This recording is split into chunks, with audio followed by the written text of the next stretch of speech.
Primera de Juan capítulo 2 versículo 20, y de ahí nos pasamos al versículo 27.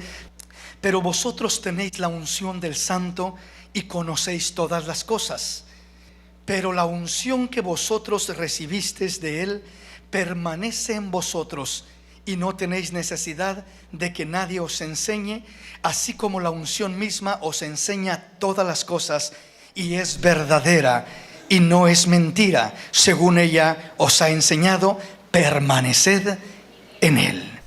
La semana pasada estuvimos meditando y hablando de una de las maneras como podemos discernir los sueños que vienen de Dios a diferencia de los que no vienen de Dios. Y estuvimos hablando de cuando usted tiene un sueño precisamente o específicamente de alguien más, o alguien tiene un sueño de usted y vienen y le cuentan aquel sueño. Cuando es un sueño que viene de parte de Dios, estuvimos mirando que es el Espíritu de Dios el que da testimonio a nuestro espíritu de aquello que viene de Dios. Dice que los que son guiados por el Espíritu de Dios, estos son verdaderamente los hijos de Dios. Entonces, la evidencia que tenemos sobre todo de lo que es de Dios y de lo que no es de Dios, lo que simplemente es una emoción, es algo del corazón, es información que había en la mente, o son tantas cosas que en veces ni sentido tienen, que una persona puede soñar, porque hay veces que se sueñan cosas que ni sentido tienen para un lado ni para otro. Entonces, cuando una persona recibe la evidencia del Espíritu, es decir, si viene alguien a comentarle un sueño y a decirle: yo soñé esto de usted, le soñé de esta manera, el primero que va a dar testimonio de aquel sueño es el Espíritu Santo de Dios. ¿Por qué razón? Porque el Espíritu Santo nos conoce, el Espíritu Santo nos escudriña, y el Espíritu Santo da testimonio a nuestro espíritu, haciéndonos sentir: hijo, tú estás batallando con eso, hijo, tú has sentido ese mismo peligro, hijo, eso viene de parte de mí. ¿Por qué? Porque es una realidad que tú estás batallando con una situación similar a lo que te están diciendo a través de este sueño. Entonces uno puede sentir la convicción de parte del Espíritu de Dios, mas cuando el Espíritu de Dios no trae ninguna convicción en ese aspecto, cuando el Espíritu de Dios al contrario le da a uno la confirmación y la convicción de que no se preocupe uno por nada de eso, porque nada de eso representa una amenaza para uno, entonces uno debe de desechar ese sueño. Y decíamos, no vayamos afirmando que un sueño que tuvimos es de Dios, sino dejemos mejor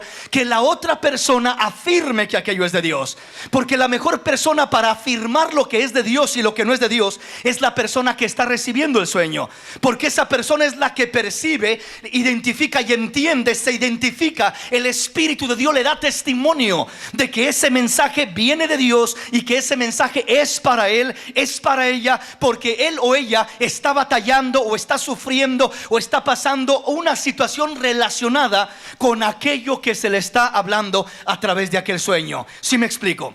Ahora, dice en este pasaje, añadiendo o continuando con esos puntos, dice: pero vosotros tenéis la unción del Santo y conocéis todas las cosas. Dice que primeramente nosotros tenemos la unción, el Espíritu Santo de Dios, la unción del Espíritu Santo de Dios. Dice: y conocéis todas las cosas. El versículo 27 dice: pero la unción que vosotros recibisteis de Él permanece en vosotros, y no tenéis necesidad de que nadie os enseñe, así como la unción misma os enseña todas las cosas, y es verdadera y no es mentira. Según ella os ha enseñado, permaneced en Él. Aquí nos está diciendo que antes de que cualquier persona, que antes de que cualquier mensaje, cualquier predicador, cualquier persona que tuvo un sueño, cualquier profeta que va a profetizar algo, cualquier persona que trae un mensaje de parte de Dios, de la manera que sea, dice: primeramente hay alguien que nos da el mensaje al corazón, y ese alguien es el Espíritu Santo de Dios. La unción del Santo Santo, cuando Dios tiene que enviar un profeta, cuando Dios tiene que enviar un mensaje a través del predicador, cuando Dios tiene que enviar un mensaje a través de una persona a quien Dios le habló a través de un sueño para ir y darle un mensaje a la persona, generalmente es porque Dios ya ha estado hablándole y hablándole y hablándole a la persona por su Espíritu Santo acá dentro de su corazón. Hijo, corrige eso. Hijo, eso está mal. Hijo, apártate de ese mal camino. Hijo, hay peligro por donde vas. Hijo, no sigas actuando de esa manera, porque te vas a perder, porque te vas a lastimar. Y generalmente cuando Dios manda a alguien para avisarnos, la primera manera como Dios nos habla no es a través ni siquiera de un predicador, ni siquiera de un profeta, mucho menos de un sueño o de alguna manera de esa índole. La primera manera como Dios siempre trata con el hombre y quiere tratar, la primera forma como Él se manifiesta es a través de su Espíritu. Dice: tenemos la unción del Santo y conocemos todas las cosas. Es decir, Dios nos escudriña por su Espíritu y Dios nos declara y nos revela qué hay en nosotros, cómo estamos acá adentro, con qué batallamos. Y dice: ustedes, la unción que han recibido es verdadera y no tiene necesidad de que nadie les enseñe. Lo que está diciendo ahí no está hablando de que no tengamos necesidad de aprender algo intelectualmente. Intelectualmente nadie lo sabe todo. Todos necesitamos seguir aprendiendo.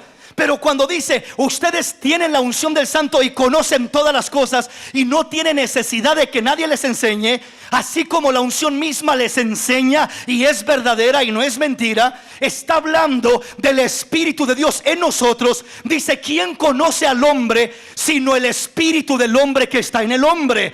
Entonces dice que cuando Dios mira por su Espíritu en nuestro corazón todo lo que hay, el primero que nos identifica, que nos examina, que nos dicta lo que hay en nosotros, es el Espíritu de Dios. Nos redarguye, nos remuerde, nos reprende, nos habla allá adentro y allí está trabajando con nosotros. Hijo, cuidado. Hijo, esto otro. El que sabe escuchar la voz del Espíritu de Dios, el que es obediente a la voz del Espíritu de Dios, jamás necesitará que Dios le hable de otra manera, porque tiene la mejor guianza, la mejor dirección. No es la externa, es la interna. Es la de allá adentro, es la del Espíritu, es la de su propia conciencia, es la que Dios le habla por adentro. No nos acostumbremos a que tenga que hablarnos alguien afuera, a que Dios tenga que mandar un mensajero, a que Dios tenga que mandar a alguien para que nos alerte, nos diga algo, sino que antes bien, desde que comiences a escuchar la voz del Espíritu de Dios allá adentro, diciéndote: cuidado, hijo, apártate de ese camino, apártate de esas amistades, ten cuidado por donde andas, hijo, no des lugar a ese resentimiento, no des lugar a ese rencor. Ese no es el camino, esa no es la manera. Si tú abres tu corazón y oyes la voz del Espíritu, Él te bendecirá, Él te fortalecerá, Él te restaurará y no tendrás necesidad de que nadie venga a querer o a tener que traerte un mensaje diferente. Me explico, mis hermanos. Esa es la mayor guianza que tenemos, el Espíritu Santo de Dios. Pero repito, ¿por qué Dios tiene que muchas veces traer un mensaje a través de sueños, a través de profecía, a través de diferentes índoles? Porque muchas veces nos habla a nuestro corazón, a nuestro espíritu, nos habla en el interior y lo ignoramos y no hacemos caso y simplemente lo desechamos. Y como lo desechamos, tiene que venir entonces ya un mensaje de esa manera a reconfirmarnos lo que Él quiere y al alertarnos antes de que venga quizás algo, ¿verdad?, que pueda ser negativo o que no sea realmente el plan que Dios tiene para nosotros. Vamos a la palabra. Mateo capítulo 2, versículo 1 al 12, y vamos a meditar en qué dice la palabra del Señor. Cuando Jesús nació en Belén de Judea, en días del rey Herodes, vinieron del oriente a Jerusalén unos magos, diciendo: ¿dónde está el rey de los judíos que ha nacido? Porque su estrella hemos visto en el oriente y venimos a adorarle. Oyendo esto, el rey Herodes se turbó y toda Jerusalén con él. Y convocados todos los principales sacerdotes y los escribas del pueblo, les preguntó dónde había de nacido el Cristo. Ellos le dijeron: en Belén de Judea, porque así está escrito por el profeta: y tú, Belén de la tierra de Judá, no eres la más pequeña entre los príncipes de Judá, porque de ti saldrá un guiador que apacentará a mi pueblo Israel. Entonces Herodes, llamando en secreto a los magos, indagó de ellos diligentemente el tiempo de la aparición de la estrella, y enviándolos a Belén, dijo: id allá y averiguad con diligencia acerca del niño, y cuando le halléis, hacédmelo saber, para que yo también vaya y le adore. Ellos, habiendo oído al rey, se fueron, y aquí la estrella que habían visto en el oriente iba delante de ellos, hasta que, llegando, se detuvo sobre donde estaba el niño. Al ver la estrella, se regocijaron con muy grande gozo, y al entrar en la casa vieron al niño con su madre María, y postrándose lo adoraron, y abriendo sus tesoros le ofrecieron presentes, oro, incienso y mirra. Pero siendo avisados por revelación en sueños que no volviesen a Herodes, regresaron a su tierra por otro camino. Oiga usted lo que sucedió en este pasaje, en el nacimiento del Señor. Dice la Escritura que había ciertos hombres que estaban indagando profundamente el nacimiento, el tiempo, de acuerdo a las profecías escritas desde el tiempo antiguo. Allá desde el libro de Números hay una profecía que dice que habría una estrella que resplandecería, que se levantaría y que anunciaría el nacimiento del rey de los judíos. Estos hombres indagaban, estos hombres buscaban conocer cuándo, en qué lugar, de qué manera sería el nacimiento de aquel rey. Y de repente dice que miraron aquella estrella y comenzaron a seguir aquella estrella. Pero dice la Escritura que llegó un punto donde la estrella que iban siguiendo estos hombres se les perdió de vista. Ya no la vieron, desapareció. Y la pregunta que yo me hago primeramente, bueno, esa estrella no era una estrella natural, porque las estrellas naturales no se mueven. Una estrella permanece en el mismo lugar siempre, no se mueven. Esta estrella iba caminando, se iba moviendo. Esta no era una estrella natural. Entonces, ¿qué era? Era la misma gloria de Dios alumbrando, brillando, resplandeciendo y guiando a aquellos hombres hacia donde estaba aquel niño, hacia donde había nacido el niño Jesús, hacia aquel lugar donde estaba el niño. Entonces miramos que esa estrella primeramente es la gloria de Dios. Ahora, ¿qué está representando esa estrella? Esa estrella está representando simbólicamente o figurativamente lo que es la revelación espiritual. Es decir, está hablando de todo aquello que podemos percibir o recibir de Dios como una revelación. Pero luego dice que llega un punto donde la estrella se les pierde de vista. Y mi pregunta es: Señor, ¿por qué hiciste que esa estrella desapareciera? Porque no fue que ellos simplemente la perdieron de vista, es que la estrella desapareció, es que ya no la vieron más. Y fue el Señor el que provocó que desapareciera esa estrella. Bien podía haber hecho el Señor que esa estrella, como iban llegando a donde estaba el niño Jesús, que resplandeciera más y se pusiera más fuerte y más viva. Pero no, cuando llegaron precisamente cerca de Israel, o cuando estaban ya en Israel, dice que se les perdió de vista la estrella. ¿Y cómo iban a saber dónde estaba aquel niño? ¿Dónde estaba aquel rey? El Señor les hizo desaparecer la estrella. ¿Para qué? Dice que cuando la estrella desapareció, fueron a indagar con el rey Herodes y le preguntaron: oyes, ¿tú sabes algo de el nacimiento del rey de los judíos? No, dime de qué hablan, ¿cuál nacimiento? Pues es que hemos visto su estrella en Oriente y la venimos siguiendo, pero llegando aquí precisamente se nos ha perdido de vista y ya no sabemos para dónde ganó esa estrella o cómo dar con el niño. Y dice que el rey Herodes mandó traer a los escribas. Los escribas eran aquellos hombres que se especializaban en los escritos bíblicos, en traducir o en transcribir las escrituras. Es decir, de un pergamino a otro pergamino, ellos conocían muy exactamente lo que la palabra de Dios decía. Y les preguntaron: bueno, ¿ustedes qué dicen acerca de esto? Y dice que ellos dijeron: pues muy sencillo, escrito está. en Belén de Judea ha de nacer el niño, porque escrito está: mas tú, Belén Éufrata, aunque eres una de las más pequeñas ciudades, de ti saldrá un guiador, un Señor, un Salvador, que es Cristo, el Señor de los cielos. Aleluya. La palabra de Dios guiando a estos hombres hacia donde estaba el niño Jesús. No sabían para qué dirección caminar. Entonces, ¿qué le quiero decir con esta? Aquí miramos dos cosas: uno, la revelación divina, la estrella, y otro, la palabra de Dios. Lo que es toda revelación divina, sea por sueños, visiones o cualquier tipo de revelación, tiene que ir siempre 100% de acuerdo, apuntando en la misma dirección de la palabra de Dios. Si alguien viene a profetizarte, si alguien viene a decirte un sueño, si alguien viene a darte una visión, y esa visión apunta en dirección contraria a lo que dice la palabra de Dios, tal visión, tal sueño, tal profecía es mentirosa y no es verdad. ¿Por qué? Porque sobre toda cosa que uno pueda percibir espiritualmente está el fundamento sólido de la palabra de Dios, que vive y permanece para siempre. El cielo y la tierra pasarán, pero mi palabra permanece para siempre, dice el Señor. Así que la palabra es el fundamento sólido, sobre todo, por encima de todo. No nos podemos dejar guiar por otra cosa que vaya en contra de la palabra de Dios.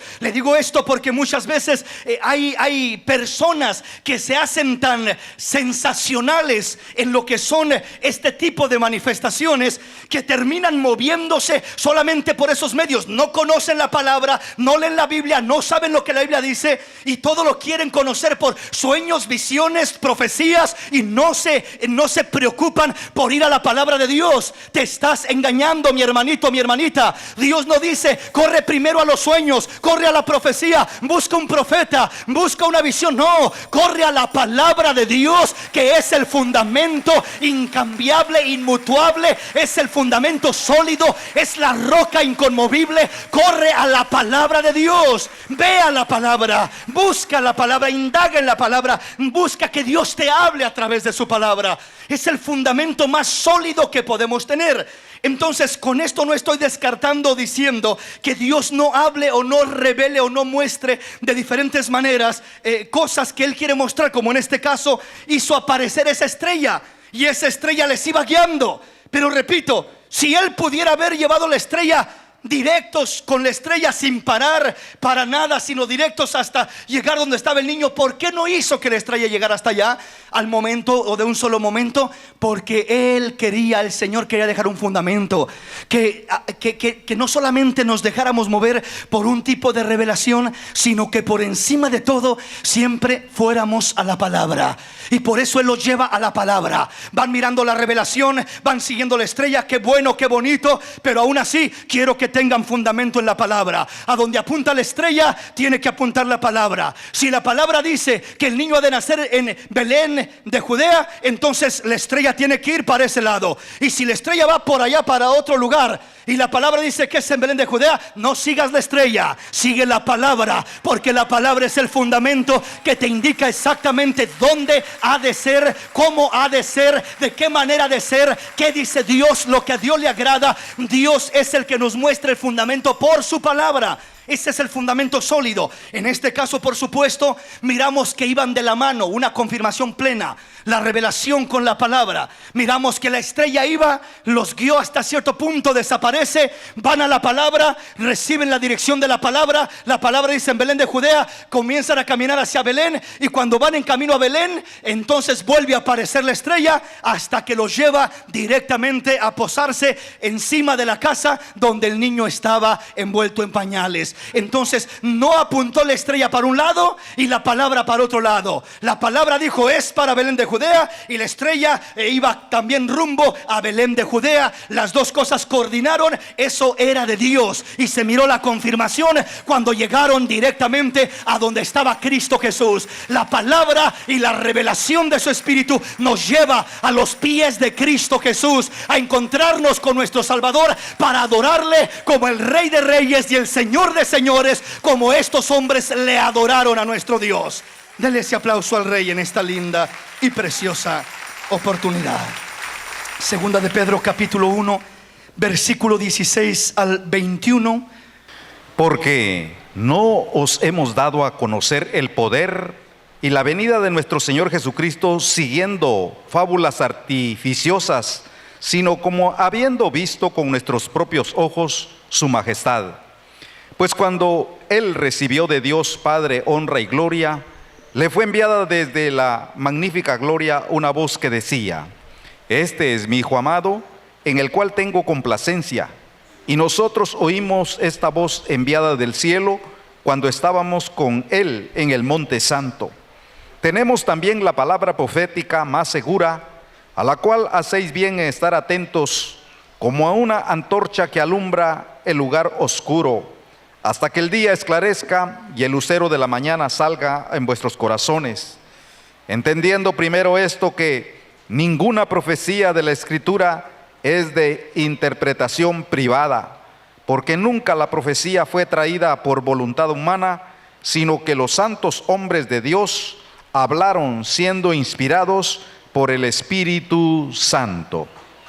El apóstol Pedro está testificando y está diciendo: nosotros no les estamos dando a conocer el poder del Señor, la venida de nuestro Señor Jesucristo con fábulas artificiosas, sino habiendo visto su gloria y su majestad. ¿De qué está hablando? Cuando Pedro, Jacob y Juan subieron al monte con el Señor, dice que se transfiguró delante de ellos. Miraron la gloria de Dios, una nube encima que resplandecía y los cubría, y miraron, escucharon la voz de Dios que decía: Este es mi Hijo amado, en quien tengo complacencia. Miraron aquella gloria maravillosa. Dice: nosotros palpamos, miramos, percibimos, tuvimos aquella experiencia maravillosa con el mismo Señor, con aquella deidad preciosa de su presencia, de su poder, algo maravilloso, algo inexplicable, que creo que solamente al estar ahí se puede percibir y presenciar algo tan glorioso como eso que Pedro y los otros apóstoles recibieron y escucharon. Pero Pedro dice: aunque nosotros somos testigos oculares, aunque nosotros miramos, palpamos y directamente testificamos de la grandeza de nuestro Dios, de quién es el Señor, pero dice: no obstante, tenemos la palabra profética más segura, que resplandece como una antorcha encendida en el lugar oscuro. El apóstol Pedro, a pesar de que él mismo miró y él mismo percibió y él mismo presenció, él dice: el fundamento más sólido y más maravilloso no está solamente en lo que yo miré, percibí, escuché y presencié, esa revelación maravillosa de la gloria de Dios, sino en la palabra de Dios, la palabra que permanece como una antorcha encendida en el lugar oscuro. Y me llama la atención la parte final que dice: porque ninguna escritura es de interpretación privada. ¿Qué quiere decir esto? Ese es un punto de suma importancia. Ninguna escritura es de interpretación privada. Dice: antes los santos hombres de Dios hablaron por el Espíritu, trayendo aquella palabra, inspirados por el Espíritu. Cuando dice que ninguna palabra es de interpretación privada, lo que está diciendo es: la escritura no es para que tú la tomes y la interpretes a tu manera, a tu gusto, privadamente. Es que yo así la entiendo, hermano. Es que yo así la veo. Es que yo así la sentí de parte de Dios. Es que yo abrí mi Biblia y le dije: Señor, donde abra primero, donde caiga, ahí me vas a hablar. Y eso es. No siempre habla Dios de esa manera. Tengamos cuidado, porque yo no digo que no haya habido casos donde a alguien Dios le pueda hablar de esa manera, pero hay veces que algo que Dios pudo haber hecho o puede haber hecho o pueda hacer en un momento o en otro, en veces lo agarramos como un patrón a seguir, y Dios no se mueve de esa manera. Por ejemplo, el Señor escupió en la tierra y hizo lodo, y agarró lodo y le untó a los ciegos lodo, y les dijo: ve y lávate, y regresó viendo. Trate de hacer eso usted, imite ese patrón que él usó, a ver si surge efecto. no va a surgir efecto, ¿verdad? En otros casos a otro leproso lo tocó y le dijo pues, o les dijo: ve y muéstrate a los sacerdotes, y cuando iban en camino recibieron la sanidad. Hubo diferentes métodos que el Señor usó para sanar, para glorificarse, para hablar a su pueblo, para tratar con él. Y el problema de nosotros como seres humanos es que miramos que Dios hace eso y decimos: así va a serlo siempre. Si sigo ese patrón todas las veces, siempre me va a dar el mismo resultado. Y Dios no es un Dios de patrones rutinarios. Dios es un Dios que trabaja diferente, hoy de una manera, mañana de otra, moviendo su gloria, su poder, para que tengas una relación con Él. Y solo el que tiene una relación con Él pueda seguir las huellas del Maestro. Por eso dice: los que son guiados por el Espíritu de Dios, estos son verdaderamente los hijos de Dios. Y es el Espíritu el que da testimonio a nuestro espíritu. Entonces repito, yo no dudo que alguien en algún momento Dios pudo haberle hablado, abriendo la escritura y precisamente llegando a tal versículo, ahí de repente Dios le habló. Qué bonito. Pero escuchaba de un hermano que de repente dice: Señor, háblame, y agarró de rutina abrir la Biblia donde cayera, y ahí me va a hablar Dios. Y de repente abre la escritura y cae el versículo donde el Señor dice: uno de vosotros es diablo. Y dice: santo Dios, ya no le gustó lo que le dijo el Señor. ¿Por qué? Porque no siempre funciona de esa manera. Esto no es algo como de suertes ahí, a ver dónde cae, a ver lo que cae. No. Acá es que te conectes con el Espíritu de Dios, que hables con Dios, que tengas una relación con Dios, que busques a Dios para que Él te guíe, para que Él te dirija, para que Él te enseñe. No, aquí no es como ir a la comida china y romper una galleta de la fortuna y a ver qué te dice la buena suerte.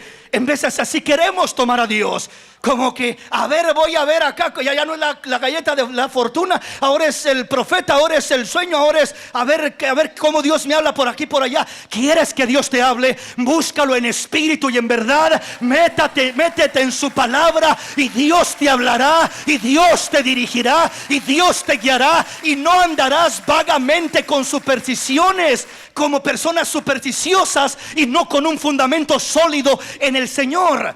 Entonces no estoy descartando que Dios sí habla a través de diferentes medios, pero estoy diciendo: los hombres de Dios que tuvieron revelaciones, que esas sí eran revelaciones, no como las que nosotros decimos que tenemos. Estos hombres miraron la gloria de Dios de manera tremenda, como lo que Pedro describe en este pasaje. Pero él mismo termina diciendo: a pesar de que yo tuve esta manifestación y revelación, y oí su voz y vimos su gloria y todo esto que percibimos, pero aún así les digo una cosa: tenemos la palabra profética más segura, la cual resplandece como una antorcha en el lugar oscuro, para que así puedan ser guiados, dirigidos, no se pierdan, no se extravíen, no se confundan. Tenemos la palabra de Dios, que es el fundamento que predomina, es la máxima autoridad. Amén, mis hermanos. Entonces, la escritura no es de interpretación privada. Esto significa: no interpretemos la palabra a nuestra conveniencia. No tomemos la palabra fuera de contexto para hacerla decir lo que uno quiere que diga. ¿Sí me explico? Para que lo respalde a uno en lo que uno quiere hacer, y toma nada más parte de la verdad y no toda la verdad. Cuando uno toma parte y solo parte es verdad, entonces estamos desviándonos, y es uno de los peligros en lo que es la palabra. Veamos un ejemplo: Mateo capítulo 4, versículos 5 al 7. Entonces el diablo le llevó a la santa ciudad y le puso sobre el pináculo del templo y le dijo: si eres hijo de Dios, échate abajo, porque escrito está: a sus ángeles mandará acerca de ti, y en sus manos te sostendrán, para que no tropieces con tu pie en piedra. Jesús le dijo: escrito está, también no tentarás al Señor tu Dios. Oiga, qué tremendo, qué tremendo. No solamente usted piensa que usted sabe la Biblia, le digo, el diablo sabe la Biblia más que usted. Él conoce la Biblia, que el Señor lo reprenda, pero conoce la Biblia. Cuando fue a tentar al Señor Jesús, va a tentarlo y primeramente le dice: si eres hijo de Dios, di que estas piedras se conviertan en pan. El Señor responde y dice: no solo de pan vivirá el hombre, sino de toda palabra que sale de la boca de Dios. No lo puede hacer caer en esa tentación. Luego viene el enemigo y lo sube al pináculo del templo y le dice: bueno, eres muy bíblico, eres muy espiritual, confías mucho en la palabra. Pues está bien, te voy a citar la palabra. El Salmo 91 se lo citó.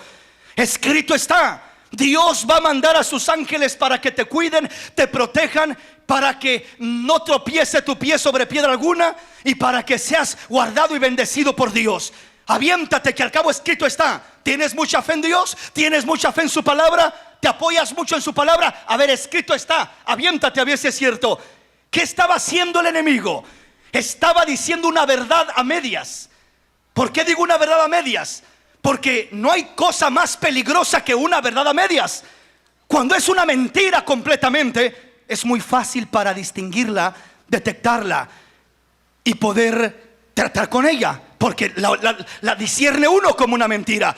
El problema más grande es cuando es una verdad a medias, o parte verdad y parte mentira, de otra manera dicho.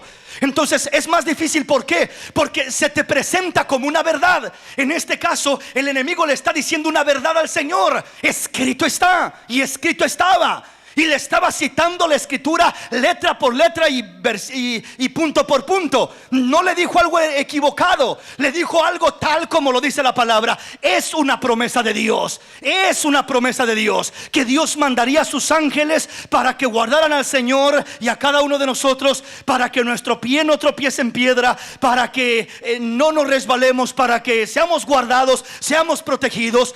Pero luego viene la mentira o el mal uso, lo que es la mala aplicación, el sacar fuera del contexto esa escritura. Y le dice el enemigo: pues aviéntate entonces para que se cumpla la palabra. Y le dice el Señor: sí, pero también escrito está: no tentarás al Señor tu Dios. En otras palabras, no es simplemente citar la palabra, sino tienes que traer la palabra en su contexto. ¿Qué significa el contexto de la palabra? El contexto significa lo que dice antes del texto que estás leyendo y después del texto que estás leyendo. ¿Qué dice la Biblia en todo su contenido acerca de ese punto? Dice que yo me puedo aventar de una torre y que Dios me cachará en el aire para que no me pase nada. O Dios dice que eso es para un momento, cuando sucede un accidente, un peligro, un problema que ni lo pensaste, ni lo hiciste premeditadamente, ni siquiera había noción de ello. Es un accidente, vas por el freeway, se poncha una llanta, tu carro comienza a dar vueltas, hay una situación terrible donde deberías de morir, pero Dios envía a sus ángeles, detienen el carro, detienen tu persona, te cuidan, te protegen, porque Dios cumple su palabra, cumple sus promesas. Dios envía a sus ángeles para que acampen alrededor de los que le temen y los defiende, los cuida, los guarda, pero en su contexto. Es decir, no fue dada esta palabra para que tú digas: voy a aventarme del edificio más alto de los ángeles, que al cabo Dios me va a mandar un ángel para que me cuide. Voy a probar mi fe, ¿verdad? Vaya, pruebe su fe y va a terminar con su fe ahí. Porque no funciona de esa manera. Entonces cada escritura que muchas veces nosotros utilicemos, debemos de ir al contexto de la palabra para darnos cuenta que esa escritura que estamos tomando como de parte de Dios, que Dios nos está hablando, que la estamos aplicando de la manera correcta a nuestra vida, que la estamos utilizando de la manera correcta, no a nuestra conveniencia, no simplemente para ampararnos y hacer lo que nosotros queremos hacer. Porque créame que si usted quiere hacer algo y le busque en la Biblia, va a encontrar algo que va a decir: oh, mire, yo me respaldo en esto para hacer lo que voy a hacer. Y va a encontrar una excusa, va a encontrar una escritura fuera de su contexto para poder hacer lo que usted quiere hacer. Y aparentemente se va a apoyar, se va a amparar en la Biblia, pero va a estar errado, va a estar tentando a Dios. Entonces Dios dice, no debemos de ser engañados por el enemigo en cuanto a lo que es sacar una escritura de su contexto. Con esto le digo, mi hermano, debemos de conocer la palabra. Repito, queremos dirección de Dios. No andemos vagando con una mente y un corazón desviado con supersticiones, pensando que Dios me va a hablar de esta manera y de esta otra manera y de esta otra manera, y no me gusta leer la Biblia y no conozco lo que dice la Biblia. Alguien que ignora lo que la Biblia dice es propenso a ser engañado y desviado por el enemigo fácilmente, o por cualquier engañador, o por cualquier otra persona, y no podrá discernir lo que es de Dios y lo que no es de Dios. ¿Quién te dará entendimiento y discernimiento para entender lo que es de Dios? Sino la palabra de Dios es la espada que penetra hasta partir el alma y el espíritu, que separa lo emocional de lo espiritual, el alma emocional del espíritu, lo espiritual, y te da discernimiento completo para poder ir tras la voluntad de Dios. ¿Estamos comprendiendo, hermanos? Entonces seamos estudiantes de la escritura, seamos alumnos aplicados de la palabra, porque el que no se mete en la palabra, el que ignora la palabra, difícilmente podrá discernir una cosa con otra. Cualquier doctrina, cualquier movimiento, cualquier cosa lo estará desviando, perturbando. Cualquier sueño, cualquier visión, cualquier profeta, cualquier profecía lo estará desviando y lo estará desorientando, y ya no sabrá ni dónde, ni para dónde, ni cómo, ni de qué manera. Queda todo confundido en ocasiones la persona, porque no tiene un fundamento sólido en la palabra. La roca es la palabra. Vendrán vientos, vendrán ríos, vendrán tempestades, pero el que edificó su casa sobre la roca, permanece esa casa sin sufrir ningún daño. Aleluya. No edifiques en la arena. La arena son los sentimientos, la arena son las emociones, la arena son las supersticiones, porque cambian, se mueven. Hoy son de una manera, mañana de otra y pasado de otra. Pero la palabra nunca cambia. La palabra es la misma hoy, mañana y por toda una eternidad, porque es el mismo Señor el que es la misma palabra encarnada, el mismo verbo de Dios. Dele ese aplauso al Rey.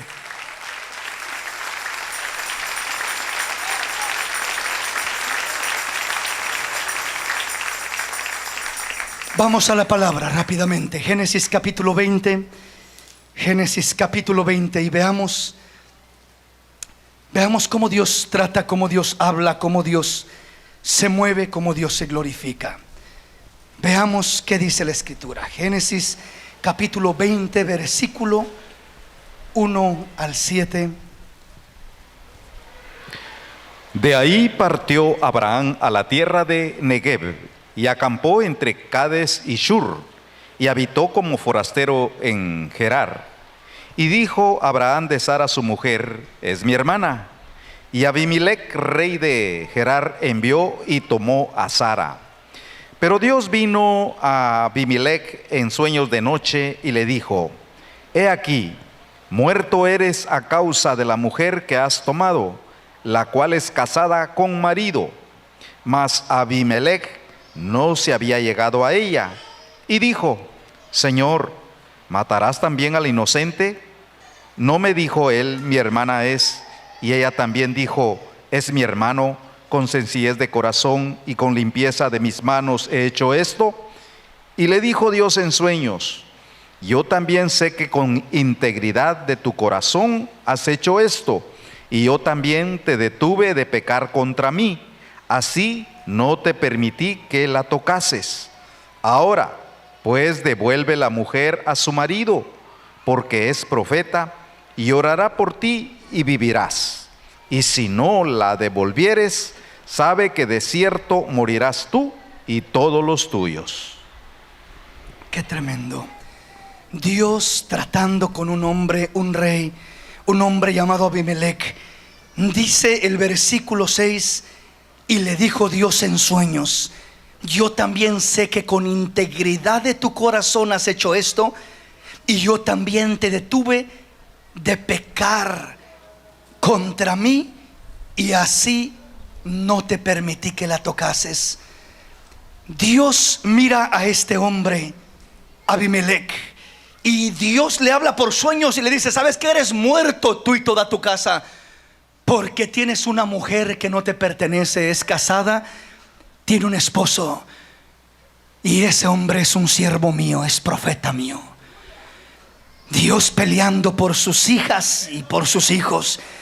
Y aquel hombre se despierta asustado, o mejor dicho, en aquel mismo sueño le dice este hombre a Dios: Dios mío, pero ¿acaso no ves que con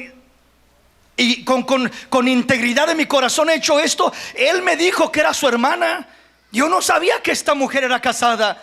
Yo no sabía que era una mujer casada y que su esposo era profeta. Mira que esto lo hice inocentemente.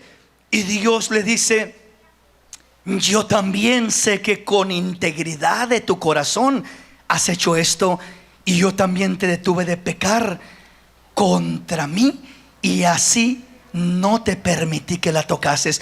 Dios miró a este hombre que con integridad de corazón, es decir, él estaba haciendo algo que completamente él no sabía que estaba haciendo algo mal, porque él no sabía que esa mujer era una mujer casada.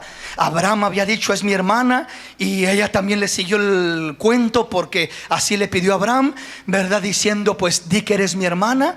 Y ella también dijo: pues sí, él es mi hermano. Así que este hombre la toma, y ya la tenía preparada como para estar con ella y tomarla como una de sus concubinas. Mientras que Dios llega y trata con este hombre, y le dice Dios a este hombre, le dice: yo he mirado que con integridad de corazón has hecho lo que has hecho, y por eso te he hablado, te he estorbado, te he detenido, y por eso es que no te voy a quitar la vida. Por eso es que voy a hablarte a través de este sueño, para que me entiendas y me obedezcas. Entonces aquí es donde le digo que viene siempre la convicción, la dirección, viene siempre ese testimonio del Espíritu Santo de Dios a hablar a la persona. Porque cuando está teniendo aquel sueño y se relaciona completamente con una situación o condición que está atravesando en su vida, es muy fácil identificar que aquello viene de Dios, porque es el mismo Espíritu, ¿sí me explico?, quien está dando testimonio a mi espíritu. En este caso era el Espíritu de Dios dando testimonio a este rey: si tocas a esa mujer te mueres, porque esa mujer tiene un hombre, tiene un esposo. Esa mujer ya tiene un dueño. Entonces este hombre dice: Señor, tú sabes bien que yo la tomé porque dijo que era su hermano, y también él dijo que era su hermana. Si yo miré eso y me di cuenta, por eso no te he traído a juicio, por eso no te he quitado la vida, por eso te detuve de pecar contra ella. Ahora detente, regrese a esa mujer, ora por ella, bendícela y mándala hasta con bendiciones, con dones, con dinero. Mándala con bendición, porque la has tomado de esa manera, y este hombre orará por ti y tú serás bendecido. Y este hombre obedeció y toma esa mujer y la saca de su casa y la regresa, y dice: vete, que no quiero problemas con Dios. Eso es lo lindo de servir a un Dios vivo, a un Dios verdadero, que cuando Él mira la inocencia de tu corazón, Él sabrá cómo hablarte. Yo no creo que en este camino nadie se pierda por ignorante. La Biblia dice: y habrá camino y habrá calzada ahí, y será llamado camino de santidad, y ningún inmundo caminará por él. Y al que anduviere por ese camino, por torpe que sea, no se extraviará. ¿Qué quiere decir eso? Quiere decir que en este camino nadie se pierde por torpe, nadie se pierde porque, hermano, es que yo no estudié, solo fui a la primaria, o ni siquiera sé leer, ni siquiera sé escribir. Aunque no sepas leer, aunque no sepas escribir, hay un Espíritu de Dios que es sabio y te hace sabio cuando le abres tu corazón, y Él te enseñará más que cualquier maestro. Él te enseñará más que cualquier universidad de esta tierra. Él es un maestro que supera a todos los maestros. Hay gente sencilla, simple, que no sabe ni leer ni escribir, pero es tan sabia y tiene una dirección tan tremenda de parte de Dios. ¿Sí me explico? ¿Por qué razón? Porque en este camino, repito, Dios se encarga de hablarnos. Si Dios mira que estás haciendo algo y Dios mira la inocencia, Dios mira que de verdad en tu corazón lo estás haciendo sin darte cuenta que es un error, créeme que Dios se encargará de hablarte. De una o de otra manera te hablará, te alertará, te despertará para que no tengas excusa como aquel hombre, como este rey. Dios le habló a través de sueños. Fue un medio que Dios usó para despertarlo, para alertarlo. Entonces lo mismo hace con nosotros, porque Dios no ha cambiado. Él es el mismo ayer, hoy y por todos los siglos. Amén. Entonces ahora, ¿cuál es el problema? Que nosotros muchas veces ignoramos o elegimos ignorar la voz de Dios, el mensaje de Dios. Y aunque sabemos que es para nosotros y se trata de nosotros, en veces nos hacemos indiferentes, como que ¿a quién le estará hablando? ¿Verdad? Cuando uno bien sabe que es a ti, hijo, es a ti. No te hagas como que no sabes de qué se trata. A ti te estoy hablando, contigo quiero tratar. Es para ti esta palabra. Abre tu corazón antes de que vengan consecuencias. Vamos a la palabra. Génesis capítulo 37. Ahí mismo cerquitas donde estamos, Dios habla previniendo. Recuerda cuando el Señor Jesús estaba siendo juzgado por Pilato. Dice la palabra que de repente la esposa de Pilato le manda un mensaje a Pilato y le dice: ¿sabes qué? No tengas nada que ver con este justo, porque hoy tuve sueños y fui perturbada por sueños por causa de este justo. No detalla qué es lo que soñó, pero seguramente soñó, lógicamente, que este hombre era justo, era inocente, Cristo Jesús. Por eso dice: no tengas nada que ver con este justo. Le estaba advirtiendo a Pilatos, pero Pilatos prefirió su posición, prefirió quedar bien con el César, con Roma, que obedecer aún lo que estaba recibiendo como advertencia. Pilatos después se lava las manos, pero ¿cómo se podría lavar las manos si aún él sabía dentro de sí, había una conciencia que le daba testimonio y le decía: este hombre es justo? Y dice la palabra, él sabía, él entendía que Jesús era justo. Por eso trató de soltarlo cuando les dijo: aquí está Barrabás, un criminal de los más grandes de la actualidad, y acá está Jesús, ¿a quién quieren que le suelte? Pensando que a lo mejor decían: pues suelta a Jesús, pero no a ese terrible criminal de Barrabás. Pero para sorpresa de él, la gente gritó: suelta a Barrabás, queremos a Barrabás libre, y crucifica a Jesús. Qué tremendo lo que la sociedad hizo y sigue haciendo hasta este día. Sigue prefiriendo la maldad, sigue prefiriendo la mala vida, sigue prefiriendo el pecado y al pecador que la vida en la gracia de Dios, que a Cristo Jesús, nuestro Señor y nuestro Salvador. Pero ¿cómo tendría pretexto o excusa Pilato? ¿Cómo podría lavarse las manos y decir: soy inocente de esto, si aún su propia mujer le dice: no lo mates, no lo entregues, no tengas nada que ver con este justo? Caía sobre de él, estaba en sus manos. Entonces él era responsable y él no se pudo zafar delante de Dios. Él no tiene excusa, no tuvo excusa. El día que murió, el día que llegó a dar cuentas delante de Dios. ¿Por qué razón? Porque él recibió mensaje también a través de su esposa, y él mismo sabía, porque su propia conciencia le daba testimonio, le mostraba que Jesús era justo y que el mensaje de los sueños de su esposa venía de Dios. Génesis capítulo 37, versículo 1 al 11. Habitó Jacob en tierra donde había morado su padre, en la tierra de Canaán. Esta es la tierra de la familia de Jacob. José, siendo de edad de 17 años, apacentaba las ovejas con sus hermanos, y el joven estaba con los hijos de Bila y con los hijos de Silpa, mujeres de su padre, e informaba a José a su padre la mala fama de ellos. Y amaba a Israel a José más que a todos sus hijos, porque lo había tenido en su vejez.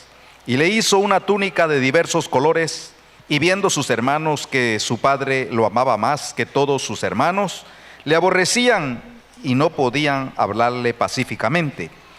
Y soñó José un sueño y lo contó a sus hermanos, y ellos llegaron a aborrecerle más todavía. Y él les dijo: oíd ahora este sueño que he soñado.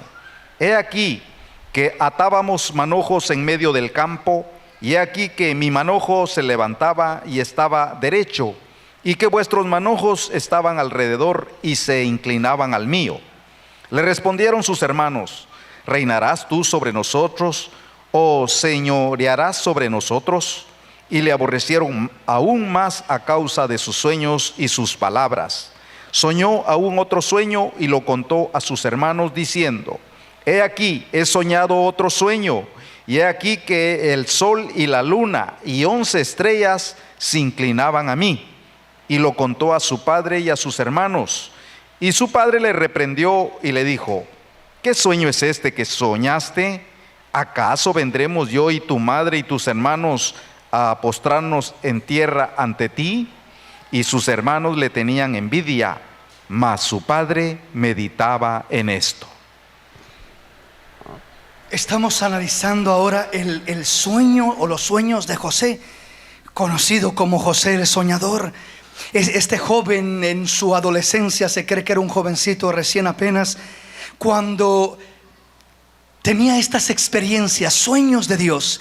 Este sueño dice que primero soñó que andaba en el campo con sus hermanos y ataban manojos, y dice que cuando tenía cada uno su manojo, los manojos de ellos se caían y se postraban delante del de él. Y luego soñó otro sueño que el sol, la luna y 11 estrellas se postraban delante de él. Y lo contó a sus hermanos y lo contó a su padre. Y dice la palabra que sus hermanos lo aborrecían al escuchar estos sueños. Pues ¿qué estás pensando? ¿Tú, el más chico de la familia, vas a ser el Señor de nosotros?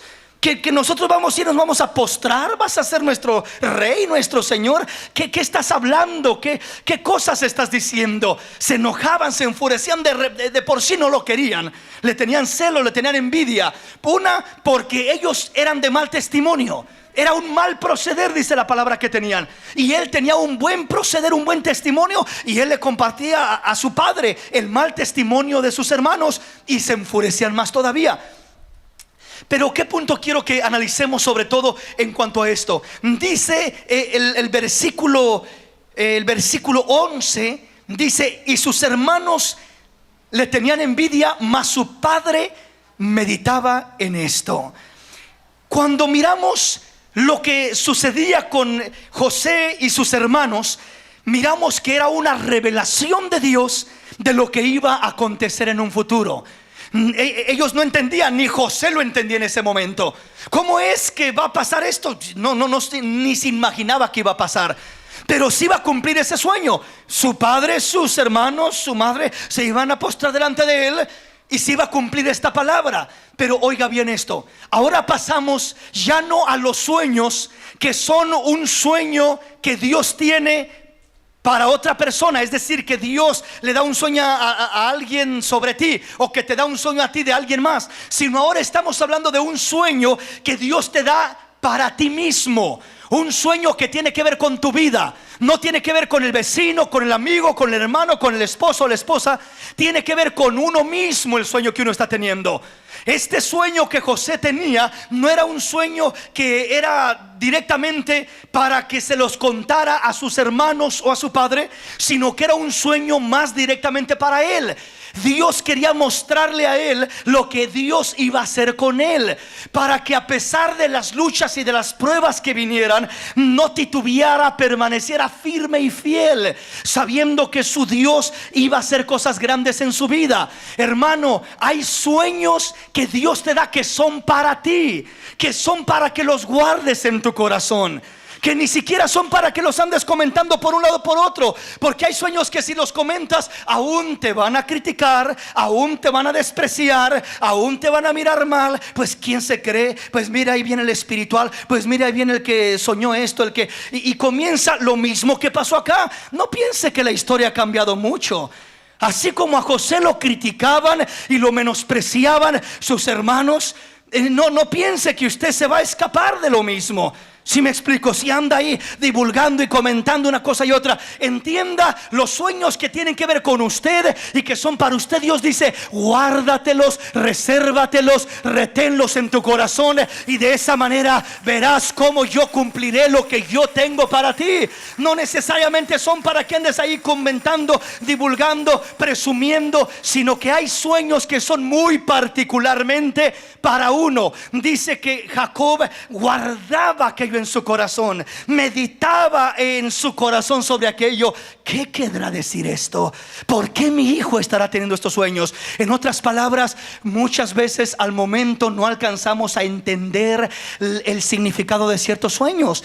Y no te quebres la cabeza. No busques ahí, no andes ahí buscando a ver quién me interprete el sueño, y a ver por aquí y a ver por allá, a ver quién me dé el significado. Porque hay sueños que simplemente necesitas esperar en Dios, para que Dios sea el que traiga el cumplimiento de ellos, y tú solito y tú mismito te vas a dar cuenta de aquello que Dios te había mostrado cuando mires el cumplimiento de ello en tu caminar. Cuando José cae en Egipto y luego en la cárcel, y luego se convierte en el segundo señor de Egipto, en el segundo del rey, entonces se cumple esta palabra. Vienen los 7 años de hambre, y dice la palabra que vienen los hermanos, vienen todos ellos a postrarse delante de José pidiendo alimento. Se cumple el sueño, se cumple la palabra. Pero aquello era para José. Hay sueños que serán para ti. Guárdalos, reténlos en tu corazón, que Dios te mostrará el cumplimiento de ellos en el debido tiempo, y te gozarás por ello. Hay sueños que son solamente individuales e independientes, no es para andarlos contando. Aquí me detengo, el tiempo se nos ha ido.